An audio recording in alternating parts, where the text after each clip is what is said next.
Waka waka waka, what's up, and welcome back to the channel. And today we are going to be taking a look at the Hiya. I do not know how to pronounce it. Help me out in the comments if you know. It's my first choice from them. I'm going to go with Hiya for today, and we will change it for future videos if somebody specifies the way it is pronounced. But anyway, back to the figure at hand. The Hiya 1 in 18 scale Robocop 2. Robocain, of course, for short, because we all know that this is based off of the second movie where Robocop encountered the drug Lord Cain, who had his brain removed and put into this mechanical monstrosity that seemingly has way more weapons than Robocop. So talk about urban pacification. So to start off every review, first off, I just want to say I have had this figure for a while. I think it was the first of this slew of Robocop figures I got over this year. Not the first I pre-ordered, by the way. It's like they came in the order I pre-ordered them in reverse. Anyway, so we are going to take a look at the packaging real quick, which entails moving Mr. Cain out of the way. By the way, he comes with no instructions, so we're just going to be looking at the package. And let's on the back of the box. I didn't look at too much in the box. So Robocop 2, there it is, a nice artistic rendition of Robocain right there, looking all menacing, crouching down with those two claws. I mean, I love Robocop 2. I'm okay on it. I like the film. Not as much as, nowhere near as much as the first one, but I did think the Robocop 2, the Cain, was badass. And then we have product shots of the figure at hand. Let's see if we can't shed some light on the subject, get a little better. And no, that just caused glare. That made things worse. Nice job, Finch. And then, of course, Robocop 2, Exquisite Mini, is a new standard setting for 1 in 18 scale, featuring super articulation action figures under Hiya Toys.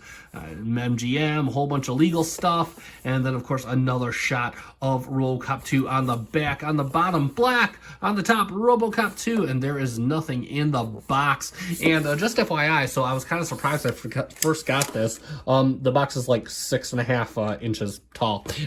So yeah, that goes to tell us what we can expect from the figure. And there he is on the table, Robocain, aka Robocop 2. Let us take a look at the details.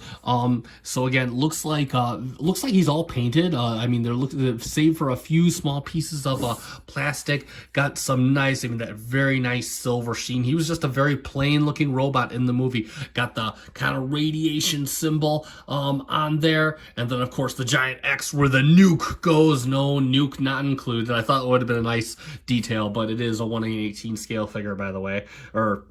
So anyway, you know, it's like some wiring detail right here. That's what I like. I mean, like, so real quick, don't let the size fool you. This figure packs a punch. He's got all these like rubber wirings all over. I mean, he's got this nice painted and molded mechanical detail. Got some little details on the legs. I mean, they didn't have much to go off of. He's a very plain. I mean, save for the details, he's a mostly plain looking robot. Got the brain case in back. Got that all covered by tubing and wires. I mean, very nice molded detail, all these vents on the back. And if we look real quick at the front, we can see his shocks right there. Look at that. So lifting up the frame, that is very nice looking, very business. It's hard to see under there, so I do apologize, but maybe we can get a better look from far apart. And we got some gearing right here in the legs, moving down. You can see his little foot pads, and then his little the little clapping toes that he did when he got off the truck. He did a little toe clap thing, and so you can see those. And it doesn't look like any of this is articulated, but it is just nice detail to include. So again, lots of, you can see all the nuts and bolts molded in. Just again, you know, again, just not to be, the moral of this review is don't be fooled by the size. This figure actually looks very good. I was very surprised by it after taking it out of the box. And then of course, again, so some molded wiring, or not molded, rubber wiring around there. Just overall, very cool, very good looking at a glance. So we're going to move on to articulation. Now, there is a lot to talk about. There is no gimmick. I'm going to start off and say it right now. All the gimmicks are built into the articulation. So we're going to kind of make this a articulation and gimmicks hybrid conversation right here, because this thing does have it. Again, good things come in small packages. That's all I got to say. That's the moral of this review. So let's get right down to it and take a look at him. So the head does rotate. Doesn't really look up, can look down very slightly. Not sure if I don't think he can go all the way around. It's blocked by his shoulder pad. That's okay. It didn't go in the movie. His face does not open up. They actually sell a separate figure where the face does open up. I'm not sure I'm going to be getting that. The arm comes all the way out. We're going to do all the arms individually. And then if you, at the elbow, it also has an elbow rotation, so it gets you not quite straight down, but it does get you a full 90. And that got his Gatling gun attached, so that looks very cool. It stops because it hits on back here. And one other cool treat with the arm is it has this claw. It has this claw built in, hides right there in the shield. So that can come out almost a full 90 degrees from that hinge right there. And that is pretty cool. And additionally, it does have a shoulder rotation joint. So you can this whole disc right here, this whole disc, you just rotate it you can rotate it all the way around. And that's the same way on both arms. Now, he also comes with this separate arm right here. We're going to move this out of the way. Oh, the arm does go all the way up to here, by the way. So all the way out and up. So we got that going so that you can get some great articulation there. So then we have this arm right here, his little grabber claw that he used to kill Angie. That he used to kill Angie in the film. And so that thing, usually if you don't want to use it, it just sits wrapped up right there, and you could just have it look like he has two arms, or you could bring it out, and so you have this hinge right here goes up and down or in and out. I mean, whatever way you want it.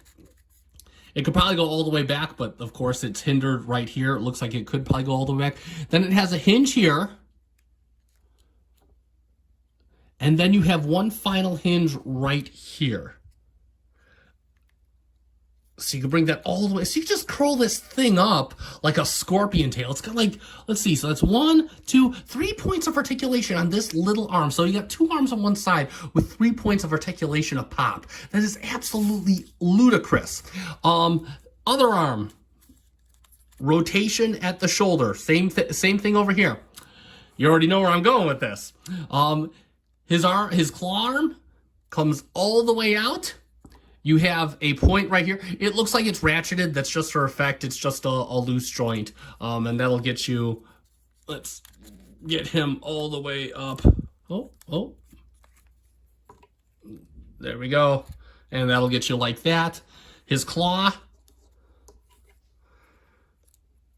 does move like that. And he does have rotation at the wrist, front to back. Moving on to this thing's so crazy. It's like we're playing with Goro here. So moving on to his other arm, which was his electrode shocker arm. We saw him trying to zap Robocop with this, doing damage to his helmet. So again, same thing over here. You have rotation on this joint right here, and that one will get you all the way back and fro. You have this joint right here, and then you have a final joint right here. So 1, 2, 3, 4. So at least 3 points of articulation per 4 arms. So that's 12 points of articulation across 4 arms. That is just absolutely, I mean, again, good things come in little packages. Moving on to the waist. He does have a waist, and it does feel like it is ratcheted. Again, you got the wires back here looking very good. And now moving on to the legs. Legs feel like they're on a very solid ratchet. And little tidbit, so when I got him, when I got this guy, he was packed like this. Let me get that. Yeah, he was packed like this, and then it took me a bit to remember. It's like, oh yeah, that's right. He was able to like rise like several feet in the movie, and yeah, so he's got this ratchet right here. He's got a secondary joint at the thigh right here, and it'll go wherever you need it to. It'll get you enough. Then he's his little chicken leg joint right here.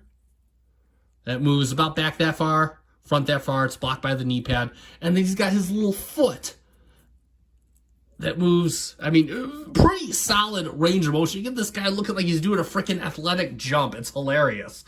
And it's now the same leg is the exact same thing. So no difference between the two legs there. So you can get them in a variety of wicked poses. And that is just absolutely badass. So again, don't be fooled by the size of this guy. Yeah, it's just absolutely crazy how much articulation this guy has. It's wild. And for a real quick comparison, let's get him next to NECA Toys Robocop right there. Ultimate Robocop, I should say. And yeah, you can already see that, you know, obviously exquisite mini, as they call it. He's only, what, yeah, just less than 7 inches tall. So, you know, again, it's good for a nice little auxiliary piece, I would say, but definitely doesn't have the height. I remember in the film, he towered over Robocop. Like, Robocop had to jump on a van roof just to defeat him. So, again, you know, it's still cool for all it does of its size, but as you can see, obviously not going to scale well with any of the NECA toys. Probably not going to scale well with the Mayfax either, if you've been thinking about that as well. So just something to keep in mind when getting this figure. So let's summarize, and yeah, there you have it for the Hiya Toys Robocop 2 Robocain. And yeah, bottom line, I've said it several times in this review, good things come in small packages. Whether that justifies the price, that's got to be up to you. I am personally happy with this figure. I initially was a bit leery when I got it out of the box and saw how small it was, but the articulation and just the amount of gimmicks that this does adopt from the film makes it just absolutely worth it to me. I love it. I think it looks cool. I'm here for it. I'm all about it. Yeah, absolutely. I mean, would I have liked other things? Yeah, I would have liked to have the nuke come out of the little hatch on his abdomen. But again, you know, I'm not completely upset by it. I don't know if I'm going to fork over the money. Here's the caveat, because I don't know if I'm going to fork over the money to have the version with his TV head. I'm quite okay with the one I have. But that being said, you know, if you're looking for a little piece of your collection, you're not entirely crazy about Robocop 2, you know, I think this is definitely a solid piece, and this definitely makes an argument for itself with just the amount of cool poses you can put it in, the articulation, and the amount of stuff that it just pulls from the movie, given its size.